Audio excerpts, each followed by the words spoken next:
Week 1, 2019. Bring it on, baby cakes. I see it happening right now. I've said it for a while. Oh, it's coming, this and that. I think this week, we are going to definitely see the proof of the true trend of the U.S. dollar. And to me, that means the entire trade for both silver and crude oil. All the rules that I've used over the past 2 years, all the evidence I had for making these trades still hold true. Nothing has changed at all. None of my rules. I'm 100% certain. My money says USD is going to crash. And on Friday we got a bear flag on the 1 hour, and it tells me it's arrived. And on the daily, you can see where it wants to head to is the 200 EMA. I have never been so confident. It's taken, over the past 2 years, I haven't been more confused or anything. I've just been gathering evidence that supports my theory on where this is going. And once again, it's all adding up to the same thing. Down with the currencies, up with precious metals, up with crude, due to the U.S. dollar crashing. And after that bear flag, I'm smiling from ear to ear.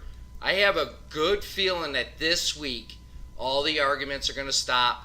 We're all going to have to face the fact of where it's headed if we plan on making money. Let's take a look. Okay, I get it. So what, Joe? You've said it for years now, it's going up. Oh, it's already been over the 200 EMA. It's already been above the monthly pivot point showing stroke. The stochastics are already been embedded in the overbought area, which you told me buyers are on. There's high volume before, even though there's been really nice high volume, especially on Friday. RSI's over 6, so on and so forth, man. It's all there, right in front of your face. Grace, take a look. I'm no longer expecting a pullback because of the Bollinger Bands in the silver futures. I'm expecting the U.S. dollar to crash this week. I think we're getting all the proof. Here's all the evidence on AG. It's just sitting there waiting for everything else to click, fall right in order. Pullbacks. Who needs them? Can you say short squeeze, boys and girls? Good. I knew you could. Woo! Silver futures daily. Be honest with you, this isn't a concern of mine anymore. I've got a possible trend line in there. Whoops.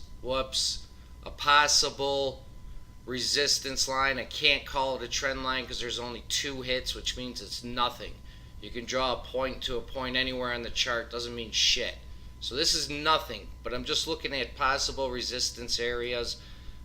Friday's close was right underneath the area of where it would meet that line at 1620. So I'm just watching that area. That's all I'm saying.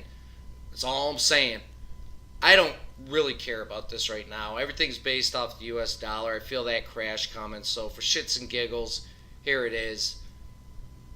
Enjoy. DO? Well, it's on the rise over the monthly pivot point. Stochastics exiting the oversold area, which means I would expect to see buying going on. MACD still underneath the divergence line. That could change quickly. RSI under 50. Cares. That sucks, but it's on the rise. I see strength coming in due to the crude oil futures. There's still got a possible bottoming pattern there. I'll just leave it there. Did I ever tell you guys that I'm basing these trades off the US dollar? I think I did. Well, moral of the story, I've had all these trend lines drawn in there from 2017. I haven't even added anything. I'm looking at the long term. It's the only thing I care about. Friday's close was above the 20 EMA. I believe, sure the hell looks like it got over both the yellow horizontal and that black trend line. What was resistance now becomes support. I still think I see an inverted head and shoulders there with the left shoulder and the head forming at the moment. Same thing again with the indicators. They're on the rise though. Gives me confidence. Possible bottoming pattern. I'm going to let it play. I'll be damned if anyone else tells me differently. Alright, here's bread and butter, baby. It's the one I love. Okay, the other week I was talking about making my first prediction of the dollar falling out of that wedge pattern, going down to hit the 200 EMA, and then headed back up to hit that support line on the wedge, the lower one. And even when I was saying, I was thinking, gosh, man, that's going to take a lot of time. It's like, damn, I still got a lot of weight. Well, possibilities have changed here. Just like everything else, you got to go with the flow. Every single day, start to confirm it. And my thoughts are now, after the past week, we might have, well, I think we dropped out of that support line, but we might have gone back up there, retested, and this baby may not be headed back up now. I would expect a breakthrough if that scenario is correct. I'm just like you, waiting every single day at the closing price just to see what the truth is.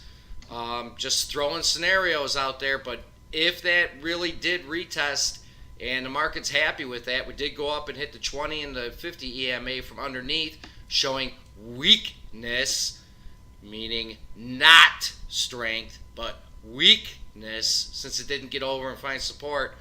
200 near 94.86 is right underneath, and then that yellow horizontal trend line I've had for years now at around 93.30. I would expect to see both those support areas broken, and we're headed down. I don't doubt a single thing from December of 2016 when I put my money in.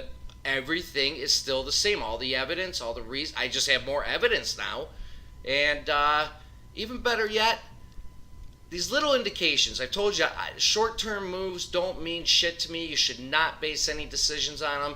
News comes out about, I don't know, important numbers come out. Let the day go by. Don't make this huge decision to put your money in anywhere, because the following day just could be a disaster for you. That's been my experience. Wait till you notice the trend.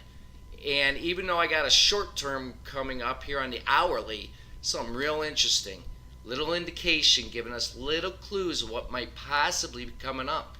Bring me 2019, baby. I'm ready. Alright, here's the hourly chart from what I call the double top, or what I think, my opinion, around 97.40 area on the daily chart. I believe that was a double top there. I believe sellers jumped on their opportunity, started selling, simply because there it is, in your face grace, that huge gap still at the top. And I'll be damned if someone tells me there's strength coming back here to fill it. Just kept tapping underneath the 200 again there on the hourly chart. Shows me weakness. But the thing that is so pretty, look at right at the end there on the hourly, that bear flag. Blew through the 200, the 50, and the 20 like it wasn't even there 1 hour. Boom. Tells me they got something planned. The professionals down on the floor, they got something's been planned. They can't talk to each other legally. Hey, Jimmy, what's Jose and Janet doing? Oh, I heard down at Mixed Diner they're selling. Okay, that's what we're doing. Those guys, they got it all planned out in the charts. They're doing their communication. And right here, that bear flag, this bitch is dropping. Zero doubts. Back to the 200 EMA and daily. Just rewind, take a look. I'm positive. That's where my money's saying I'm headed. You guys do what you want. I can't tell anyone what to do. But I'll be damned if there's anyone on earth telling me they got a better argument for this popping back up. I don't see it. There's no frickin' way. Not with my money. I can tell you that. I think this week the arguments are going to end. We're going to see that drop. There's going to be a few people here and there that I don't know what their game is, but back to 100. Nope. Don't see it. No frickin' way. 76. 76, baby. Give it to me.